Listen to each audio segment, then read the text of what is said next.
अस्सलाम वालेकुम फ्रेंड्स, आप कैसे हैं? उम्मीद है हमेशा की तरह आज भी अच्छे होंगे। आज हम आपके लिए नहायत मज़ेदार खट्टी मीठी चटपटी स्पाइसी वाह सिंधी पकोड़ा, ठीक है, विथ इमली की चटनी विथ अनियन। ठीक है, आप ज़रूर बनाइएगा, बहुत डिफरेंट रेसिपी है और बना के फीडबैक दीजिएगा। और अगर मेरा चैनल सब्सक्राइब नहीं किया तो सब्सक्राइब कर लीजिएगा ताकि आपको मेरी वीडियो से फ़ौरन अपडेट मिलती रहे। ठीक है, ये भी बन चुके हैं, ये मैं आपको देख रही हूँ। अभी आप शुरू करते हैं।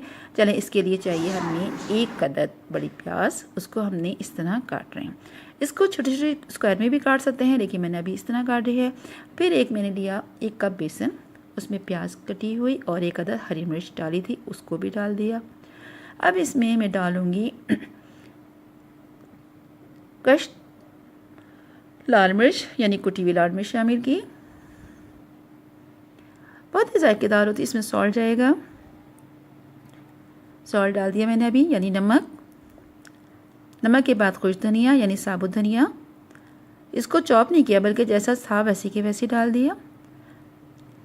ये देखिए, अब इसमें मैं डालूँगी, इसको डालेगा मीठा सोडा थोड़ा सा, और इसको अच्छी तरह हाथ से पहले मसलना है ताकि प्याज और हरी मिर्च का टेस्ट जो है बेसन में मिक्स हो जाए।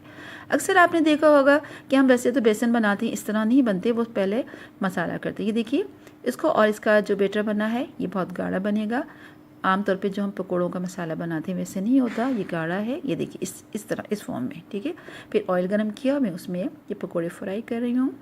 पकौड़ा जब फ्राई करेंगे तो उसको फुल फ्राई नहीं करना, ये बनते हैं double fry, Sindhi pakora double fry.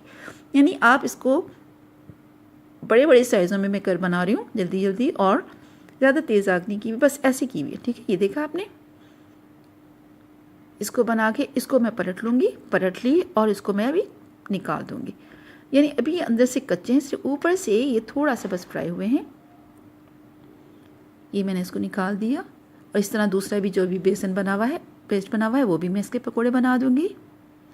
अगर मेरा चैनल अभी तक सब्सक्राइब नहीं किया तो सब्सक्राइब कर लीजिए, बेल आइकन में क्लिक कर लीजिए ताकि आपको रोज़ाना की मज़ेदार मज़े की रेसिपी से फ़ौरन अपडेट मिलती रहे। आपको पता चलता है कि आज आप किचन में क्या पका रही हैं, तो आपको वीडियो मिस ना हो जाए। ये देखिए, तो बार जो बना हुआ था बाकी मैं उसका भी बना रही हूँ।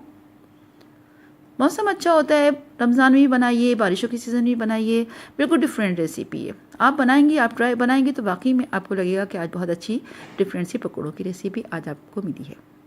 ये भी प्याज में काट रही हूँ जो पकौड़ों के साथ सर्व की जाती है। इमली की चटनी, अच्छा ये पकौड़े जो मैंने किए थे वो उसको मैं अब पीसेस कर रही हूँ, यानी बड़े बड़े थे, कच्चे कच्चे भी थे सिर्फ। अच्छा, फिर इसको फ्राई कर रही हूँ, इसको दोबारा फ्राई कर रही हूँ। यानी वो तो अभी सिर्फ मैंने इसको शेप देने के लिए करते हैं, बनाते हैं, फिर इसको फ्राई कर किया जा रहा है। खुशबू बहुत मज़े की आ रही है। इसके साथ इमली की चटनी बनती है, इमली का पल्प निकाला जाता है, उसके साथ चटनी बनाई जाती है, उसके साथ सर्व करते हैं। और इसी पकोड़े बना ली तो इसके ऊपर जब हम प्लेट में निकालते हैं तो वो इमली की चटनी ऊपर डाल दी जाती है। और उसके बाद अच्छा, ये देखिए तैयार हो गए।